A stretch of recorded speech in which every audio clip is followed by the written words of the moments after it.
Nous sommes dans le secteur craft qui représente un espace de visibilité pour les métiers d'art de création. Notamment auprès des institutions qui, lorsqu'ils le visitent, en découvrant le secteur, prennent conscience de notre homogénéité, de la force de ce secteur. Les métiers d'art sont un écrin dont notre pays doit être fier. Cette année, Madame le ministre Sylvia Pinel nous a fait l'honneur d'inaugurer notre salon en venant couper le ruban.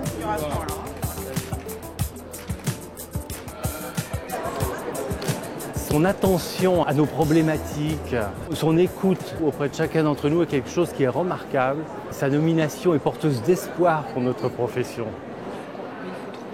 Nous travaillons en étroite collaboration avec les services de Sylvia Pinel pour l'évolution de notre secteur. Nous allons pouvoir maintenant découvrir ensemble 2 artisans d'art qui exposent sur le secteur craft de maisons et objets. Bonjour, bienvenue dans mon atelier. Je suis Cyril Morin, j'ai 34 ans et je suis artiste verrier depuis 2004. Cette passion du verre, en fait, elle est venue petit à petit. J'ai fait d'abord des études techniques et puis ensuite j'ai voulu faire un métier d'art. Donc je me suis intéressé au vitrail d'abord. Puis je pense que le verre était une matière qui me convenait bien parce qu'elle est assez magique par rapport à ce que je fais. Je pense que c'est une matière qui convient bien et travailler avec la lumière, la transparence pour le verre, c'est évident, mais aussi une espèce de matière un peu magique qu'on a du mal à comprendre. Et voilà, je crois que c'est ça aussi la passion pour le verre.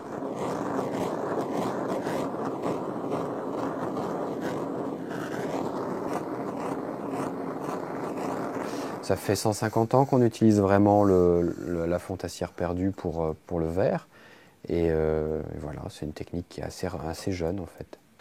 Donc une fois qu'on a coulé le moule et que j'ai retiré la cire du moule, une fois que le plâtre était pris, je vais prendre des morceaux de verre et je vais les mettre dans le moule de façon à remplir la forme, tout le moule avec des morceaux de verre. Je vais l'emmener au four pour le cuire. Et voilà, maintenant je vais cuire mes pièces et je vous propose de retrouver le résultat, maison et objets.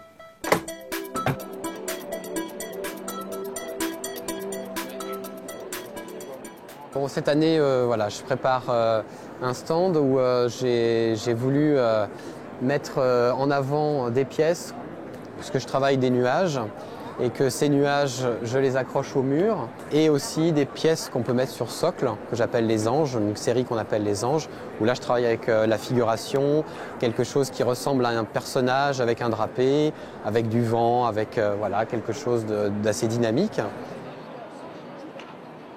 Cette couleur blanche, moi, me plaît parce que c'est vrai que c'est assez évanescent, on a comme ça quelque chose d'un peu curieux.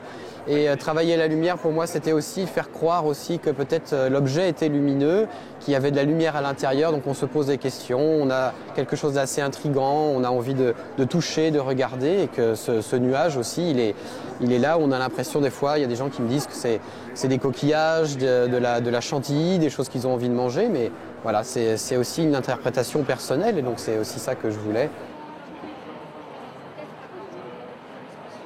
Souvent, on pense que justement, comme c'est un travail de lumière, il y a une lumière à l'intérieur. Mais en fait, non, on ne met pas de lumière à l'intérieur ou derrière. On met vraiment la lumière sur le devant. Et c'est ça qui donne justement l'impression que la pièce est éclairée alors qu'il n'y a pas de lumière. Et même quand il y a très très peu de lumière, ça saisit bien les lumières qui sont autour, les couleurs. Et c'est ça aussi qui rend magique. Mais le verre est magique aussi. Donc c'est ça l'intérêt.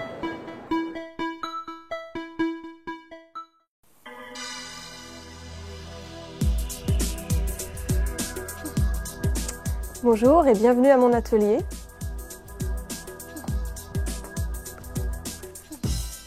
Aurore Etier, artiste peintre, designer textile. J'exerce mon activité depuis 1998 et j'ai 37 ans. J'ai toujours peint depuis que je suis toute petite et puis j'ai envie que ça devienne ma profession, je dirais, après le lycée. En fait, je suis allée en fac, mais j'avais vraiment toujours envie de peindre. Et je me suis installée très vite à mon compte. Je suis relativement autodidacte, on va dire. J'ai juste fait une petite formation pour appréhender les différents supports, ne pas avoir peur de faire des grands supports. Mais voilà, après je me suis installée très vite et puis je dirais que c'est l'expérience qui a fait mon cursus. Voilà.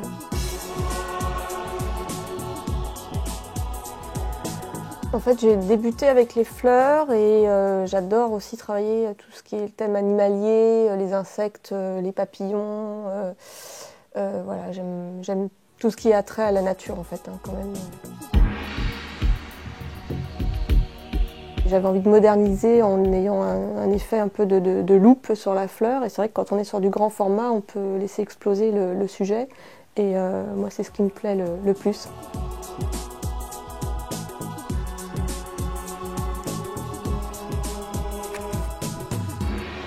En fait, je travaille sur des fauteuils depuis 2009. Ça m'a été demandé par des clients et je trouve que c'est très complémentaire au tableau.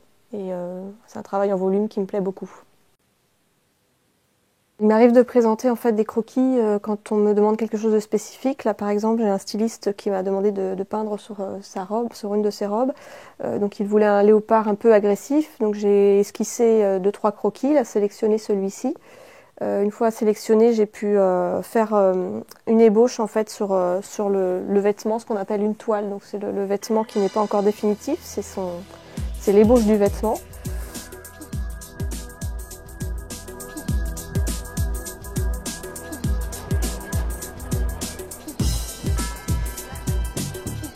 J'aime beaucoup les paravents, c'est des éléments de décor que j'apprécie vraiment beaucoup et j'avais travaillé beaucoup sur du tissu, je voulais passer à autre chose, avoir quelque chose d'un peu plus luxe que le tissu et je me suis tournée vers le cuir. Alors j'avais envie de travailler sur d'autres supports que le panneau qui est un peu statique. Là c'est plus un travail en volume, on n'est pas dans de la sculpture mais disons que c'est des éléments qu'on peut déplacer.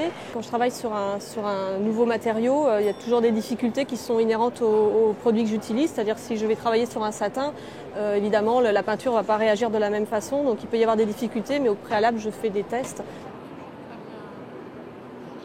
Donc là, c'est le styliste Stéphane Hervé qui a réalisé la base du travail, c'est-à-dire le sac. Et après, j'ai utilisé sa forme pour travailler ma peinture.